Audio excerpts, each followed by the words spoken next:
네, 글로벌 증시 주요 이슈 확인해보는 시간입니다. 보도국 조연 기자와 함께하겠습니다. 안녕하세요. 안녕하세요. 네, 주말 동안 여러 가지 이슈가 좀 많았습니다. 네. 하나하나 한번 확인해볼까요? 네, 지난주 19일 뉴욕 증시 앞서서 보셨지만 블랙먼데이 25주년을 맞이했는데요. 1987년 10월 19일 단 하루 만에 다우지수가 500포인트 이상, 무려 22.6%나 폭락했던 악몽의 블랙먼데이만큼은 아니지만 투자자 심리가 많이 위축된 모습을 보였습니다. 다우지수의 경우 지난 6월 이후 4개월 만에 최대의 하락폭을 보였죠. 205포인트 1.52% 추락했고요. S&P와 500지수와 나스닥 또한 급락세를 보였습니다.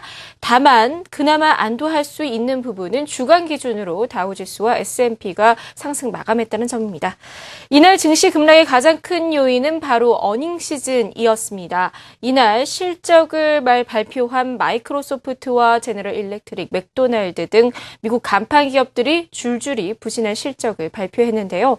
MS의 경우 지난해보다 21%나 감소한 순이익을 나타냈고요. 맥도날드의 순이익도 3% 하락했고 제너럴 일렉트릭의 경우 순이익은 소폭 늘었지만 매출이 예상치를 밑돌면서 글로벌 경기 둔화 여파를 가능케 했습니다. 지난 주말 해외 주요 이슈 호재와 악재로 나눠서 살펴보겠습니다. 먼저 호재성 재료입니다.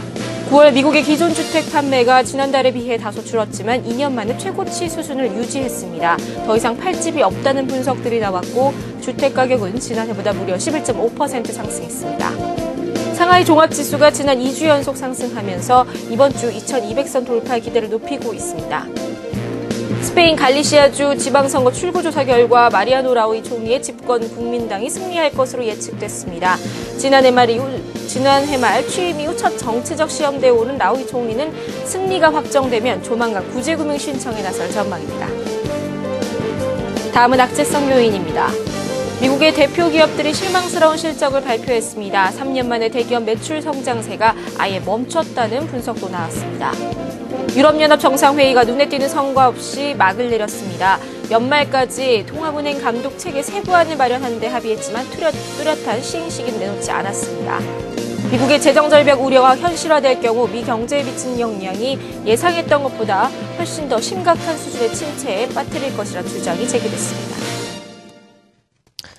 네, 유럽연합 정상회의가 19일 반까지 기나긴 마라톤 회의를 거쳤습니다. 하지만 결국 시장에 신뢰를 줄 만한 합의는 없었다는 평가가 나오고 있죠. 네, 시장의 분위기는 여전히 구체적인 행동안 없이 모호한 절충만 이어간다고 비판을 쏟아내고 있습니다.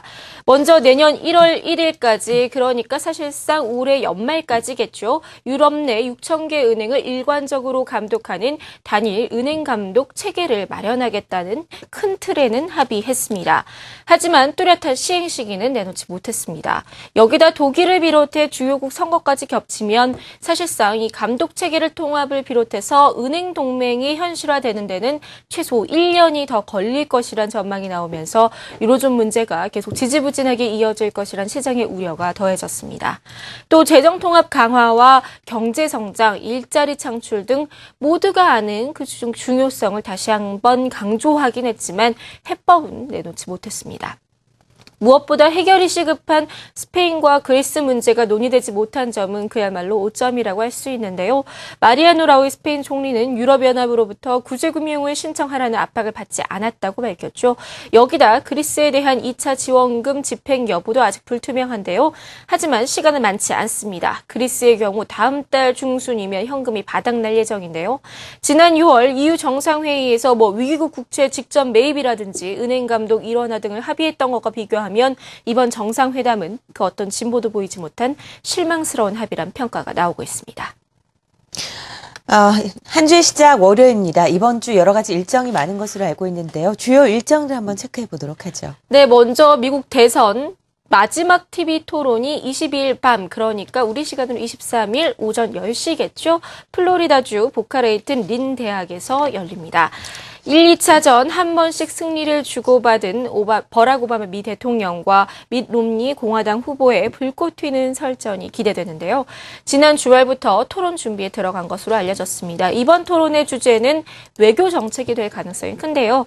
이 가운데 남북한이 거론될 가능성도 있는데 이게 단독으로 다뤄지기보다는 다른 이슈들과 함께 묶여서 오르내릴 가능성이 있습니다. 우리 시간으로 내일 오전 10시 시작되는데 함께 주목해 보시고요. 자, 이 외에도 이번 주 어닝 시즌도 이어지고요. 굵직한 지표 발표들도 있습니다. 먼저 지난주 후반 뉴욕 증시를 뒤흔든 어닝 쇼크. 이번 주에도 중장비 업체 캐터필러라든지 IT 대표 페이스북, 애플, 텍사스 인스트루먼트, 야후, AT&T 등 간판 기업들이 3분기 실적 발표가 이어지는데요.